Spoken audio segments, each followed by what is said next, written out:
Hello everyone, today I'm going to be showing you my first ever airport update of the 1 to 200 scale model airport. So let me mention that this it's fictional, but it has a theme, and the theme is Vancouver. It's not exactly shaped the same way either, so I'll just show you. Just giving you a quick overview. That's my homemade model. And also I haven't exactly gotten board for the other 40% of the airport, so yeah.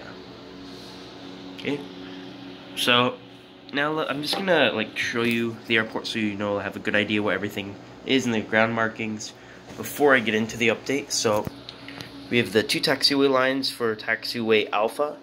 So this is for narrow bodies and medium wide or small wide to wide, large wide, except for A380s because they do not come to Vancouver and they're not allowed to, or at least at this Vancouver. And then here's a one-way roadway which goes that way, and then it comes back around here. There's a connector if you want to go turn around, loop up, or if you want to go down. And there's also bus stops right by the terminal. And one thing I should mention about the terminal building is that I don't have the gates on yet, as I have to hand make them. So yeah, they're pretty hard to make. They're made out of wood. Obviously they didn't turn out the best, but for my standards they are still pretty good. So I would put them on, but as you can see, I still need the connector part that connects it to the terminal, because there's a bit of a gap right there. So yeah, and I only have 4, so I need to make 2 more for over there. And these are actually pre-made gates that I had to make, that I just modified. Also, I should mention that the tarmac needs to be touched up. You can see there's a few markings I need to get rid of. And the gates are numbered. So here you can see all the numbers. And the reason that they're 8, 7, 6, 5, and then 4 is a wide, 3 is a wide, 2 is wide, and 1 is a wide. So they're just pretending to be behind. So yeah. So now I guess I'll just get into the update. So I'll start off, actually I'll do the taxiway after, and I'll go right here. So right here, oh, and also let me mention I don't really have any GSE. It's all, I have papercraft, but it's slightly out of scale. So it's an Air Canada Jazz CRJ200 in the orange livery, and this is going to be going out to Abbotsford. And here's an Air Canada Jazz CRJ200 in the green livery. Excuse me. And this is going to be going out to Oakland. I'll just get it from that angle. Now here's an Air Canada Jazz CRJ200 in the yellow livery, and this is going to be going out and making a flight up to Edmonton. Now, here, there is an Air Canada Express Beechcraft 1900D, and this came in and is going out to Victoria. Now here is an American Eagle. Let me focus it. American Eagle, number E145, and this just came in from Seattle. Then here is the Alaskan 737-900ER with split scimitars and the More to Love livery, and this just came in from Anchorage, and it's going to be going back out to Anchorage. And here's a Delta A321, which is going to be going out to Salt Lake. Then here is a Icelandair 757-200 in the Vatnajökull livery, and this is going to be going out to Toronto, then continuing out to Reykjavik. Then here is a WestJet Max 8, in the old livery, and this is going to be going out to Toronto. And this weekend I should be getting the one in the new livery, so I'll have both of them on this airport. Now back here's my only wide body gate. I mean, fictional ones are back there, but one that I actually have is the Hainan 7879, which is going to be going out to Shanghai, then continuing out to Hainan. Yeah. So then here's a Caribbean Airlines 737. Oh wait, let me mention this is on taxiway alpha too.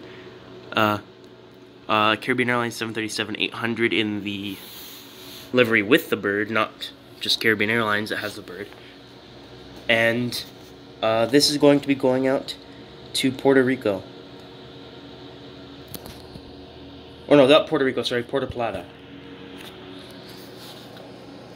And here is an Air Canada Rouge 767-300ER, and this is going to be making a flight up to Toronto, then continuing to Athens. And here is the only Mad Dog I have, and also the only one in the airport, the Delta MD-90, and this is going to be going out to Denver. And this is runway 3 left, the hold short. And although the wing sticks out, there's like grass is going to be like right here somewhere, and the runway starts right here. So there's no point in like extending it this way. So I'm just going to be extending it that way. And obviously, one more thing that you might not notice that has nothing to do with the airport is that I do have tape markings on my wall, which I have to patch. So I'm going to get that painted back to white so it looks a bit more neat. Yeah, I probably should find like a background to put for it. I don't know. Maybe I will, maybe I won't. So in my last video, I asked a trivia question: how long was the Air Canada Old Livery's livery around for? No one managed to answer it, which is kind of disappointing.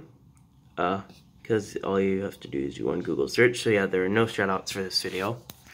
But I do have a new question, and that is, who designed the Delta livery? So yeah, if you could figure that out, again, I'll shout you out in the next video. Please, someone actually answer. Like last time, no one could figure it out. Like it's simply a Google search. So yeah. Again, that's the first update of the 1:200 scale airport. This is actually, I had an original one which is a bit different, but I didn't really like it, and I decided to settle with this one as I really like.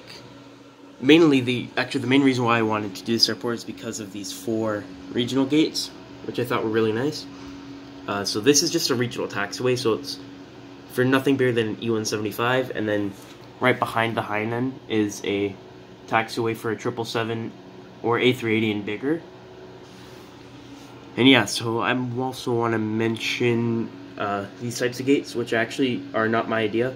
I got it from watching Aviation 18's, I think it was Duels update. It was Duels or Reagan. I don't even remember which one. Let me focus it. And he had, in 400 scale, United Q200s, and I thought the design was just amazing. And I just thought it looked perfect for these little regional planes, so I decided to make some for the 200 scale. Except he didn't have these. These are just for little trucks. Obviously I need to get trucks, but can't get those anytime soon. And well, these, one more thing about these that it's a bit different is, unlike Hong Kong, where the scratched out zone or striped zone is like that, and that, this one I decided to go 5 centimeters out and all the way down. I think so, it looks a bit better. And also underneath the gate, there's a little white marked out sign. That's also not my idea. I got it from Aviation 18, but I thought it looked really nice underneath the planes, and it gives a bit more detail, so yeah, I did that. And the bus stops, the yellow areas are where the buses stop. There's a little roadway, and the white areas that are crossed out is where no planes or people are allowed, or trucks. Yeah, and one more thing I should mention is this green on the side. I actually incorporated, if it could focus, but I really like the way it looks at Los Angeles, so I decided to incorporate it here. Obviously it's a bit light, as it's a bit darker in real life, but I thought it looks really nice. Yeah. So I'm probably not going to be aging it, because I like it looking like this. It looks a bit more professional. And, I mean, the only things I'm probably going to age is going to be the road, and like the bus road over there, and especially these gates. Like, I'll really age these. So yeah, so thanks for watching. I hope you all enjoyed, and bye.